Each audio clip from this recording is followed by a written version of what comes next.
Hare Krishna, Krishna Krishna, Hare Hare, Hare Rama, Rama Rama, Hare Hare. Hare Krishna. I cordially welcome all of you to the official English podcast channel, The Inquiry, which works under the supervision of ISKCON Jinjinu. Today, we'll be relishing one of the most auspicious of Srila Prabhupada, that is, On the Way to Krishna. The book commences its way to this material world with the first chapter, Throughway to Happiness. From the rising waves of the morning to the starry nights, we have all been chasing happiness. But most of us are actually unaware of what the real happiness is. We see so much advertised about happiness, but speaking, there are very few happy people around us. This is because very few people are actually aware what the real platform of happiness is. The real platform of happiness is beyond the temporary world. It is this real happiness that is described in the Bhagavad Gita by Lord Krishna to Arjuna. Happiness is generally perceived through our senses. A stone, being a non-living object, has no senses and thus cannot perceive happiness or distress. There are two kinds of consciousness, developed and undeveloped. Undeveloped consciousness cannot perceive happiness or distress more intensely as compared to developed consciousness. For example, trees, they do have a consciousness, but it is not developed because they may stand for a long time in all kinds of weathers, but they have no way of perceiving miseries. If a human being was asked to stand actually like a tree for 3 days itself, or even less, he would not be able to tolerate it at all. The conclusion is that every living being feels happiness or distress according to the degree of its development, the development of its consciousness. The happiness that we are experiencing in this material world is not the real happiness. For example, if one asks a tree, "Are you feeling happy?" the tree, if it could answer, might say that, "Yes, I am happy standing here all the year. I'm enjoying the wind and the snowfall very much." But, okay, this may be enjoyed by a tree. However, for a human being, this is a very low standard of happiness, or I would say enjoyment even. There are different kinds and grades of living entities, and their conceptions and perceptions of happiness are also of different types and grades. Although one animal may see that the another animal is being slaughtered, he will go right away on chewing his grass. Why? Because he has no knowledge to understand that he himself may be the next one. He is thinking that he is happy, but at the next moment, even he can be the one who is to be slaughtered the next. In this way, there are different degrees of happiness, yet all of them, what is the highest happiness? Shri Krishna tells Arjuna, Sukham atyantikam yattat buddhi graham atindriyam veti yatrana chaivayam sitais chalati tatvatah. In that choice state, samadhi, one is situated in boundless transcendental happiness, realize the transcendental senses. Established thus, one never departs from the truth. Gita chapter 6, shloka 21. Buddhi means intelligence. One has to be intelligent if he wants to enjoy. Animals do not really have a developed intelligence and therefore they enjoy their life as human beings can. For example, a dead man, he do has his hands, nose, eyes and all of the sense organs, but still he cannot enjoy. Why?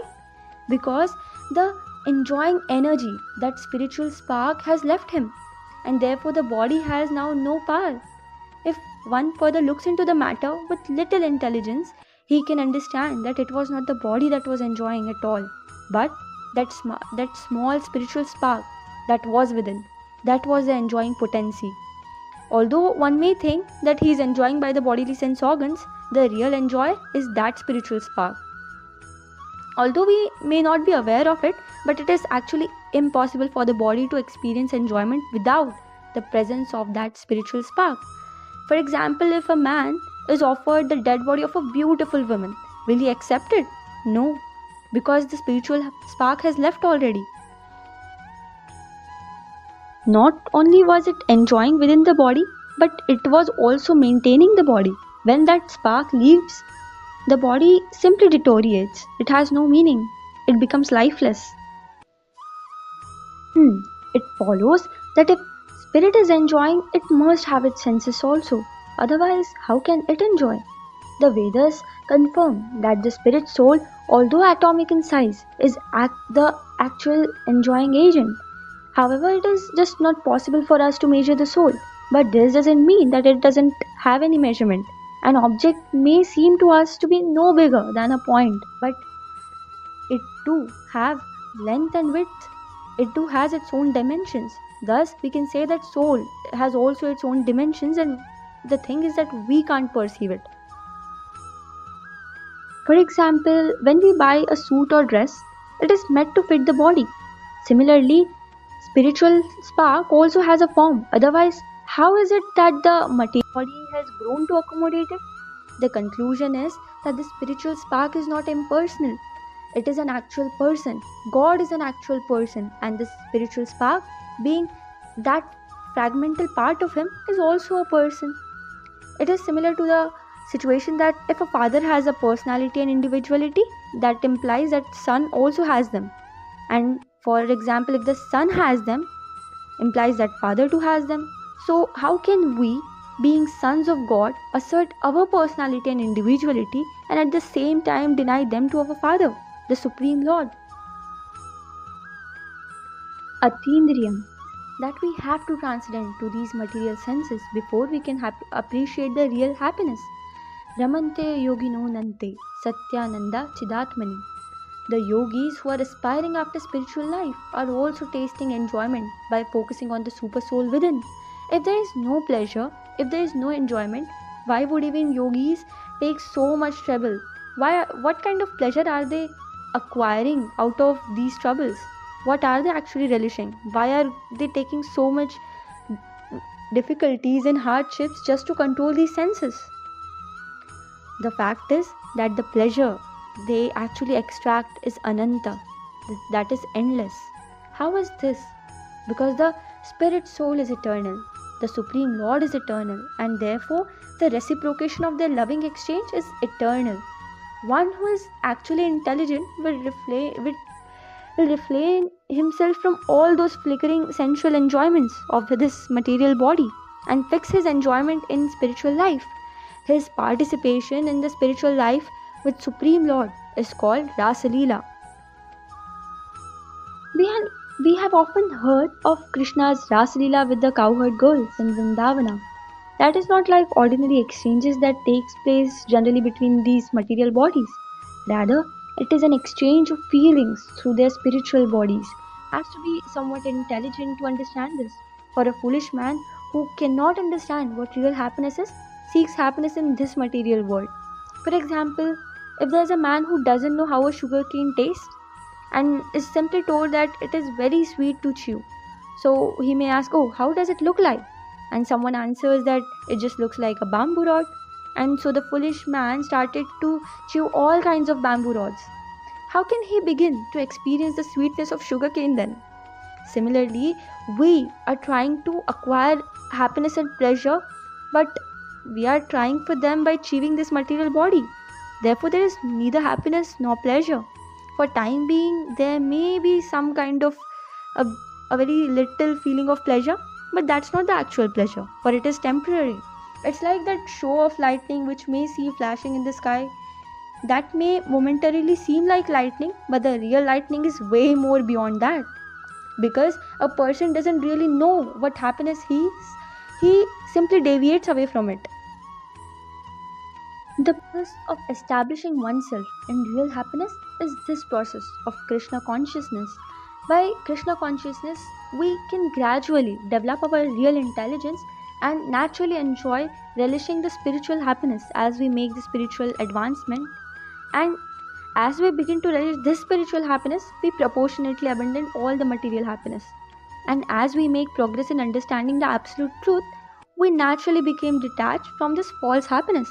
If somehow or the other one is promoted to that stage of Krishna consciousness, what is the result? Yam labdva chaparam labham manyate nadhikam tataha yasmin sito na dukkhena gurunapi vichalyate. Upon gaining this, he thinks there is no greater gain. Being situated in such a position, one is never shaken, even in the midst of greatest difficulty, which is from Gita chapter 6, text 22. When one attains that stage, other achievements automatically appear insignificant.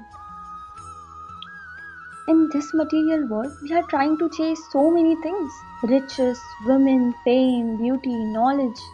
But as soon as we are situated in Krishna consciousness, we realize that none of them is better than this. Krishna consciousness is so potent that this little taste can save one from the greatest of all dangers. As one begins to relish the taste of Krishna consciousness, he begins to see all other so-called enjoyments and attainments as flat and tasteless. As one begins to relish the taste of Krishna consciousness, he begins to see that even the greatest of all dangers cannot disturb him at all. There are so many dangers in life. Why? This material place is known as Dukkhalayam Ashashvatam.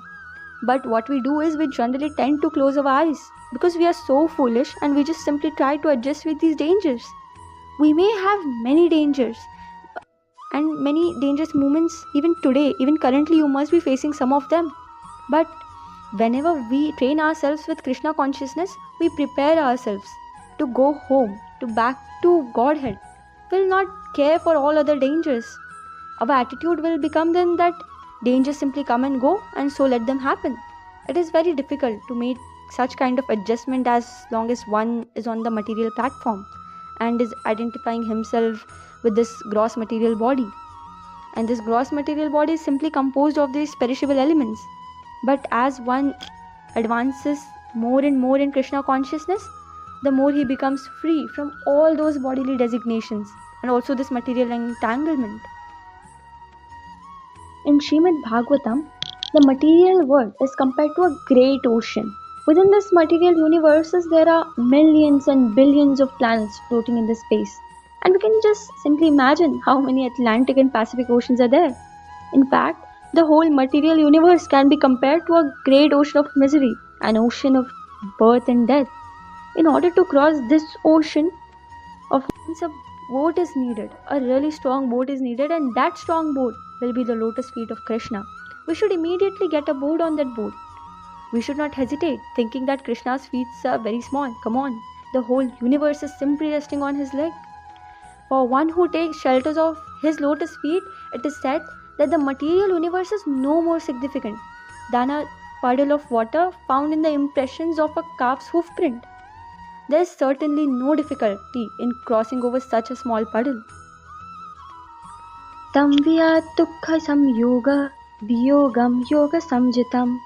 This indeed is actual freedom from all the miseries arising from this material contact. Gita chapter 6 text 23. We are entangled in this material world due to uncontrolled senses, and the yoga process is mean to control all these senses. If somehow we can manage to control these senses, we can turn our face to the actual spiritual happiness and make our life successful. Sanishchayena yokatvyo yoga nirvina chetasa sankalpa prabhavan kamams tyakatva sarvana cheshata manassaivendriya gramam viniyamnam samantatah. सैने सैनेर उपर्मे बुद्ध्या धृति गृहीत्या आत्मसंस्था मनो कृत्वा न किंचित् अपि चिन्तयेत्. यतो यतो निश्चलति मानश्चञ्चलमस्थिरं ततस्ततो नियम्यत्येत् आत्मनि एवं वशं नयेत्. One should engage oneself in the practice of yoga with undeviating determination and faith, and not to be deviated from the path. One should abandon without exception all the material desires born of mental speculation, and thus control all the senses on all the sides by the mind. Gradually, step by step, with full conviction, one should become situated in trance by means of intelligence sustained by full conviction, and thus the mind should be fixed on the self alone and should think of nothing else. From wherever the mind wanders due to its flickering and unsteady nature, one must certainly withdraw it and bring it back under the control of self. Gita, chapter 6, text 24, 25th and 26th. The mind is always disturbed. It is going sometimes this way and sometimes that way. By yoga practice, we literally drag the mind to Krishna consciousness.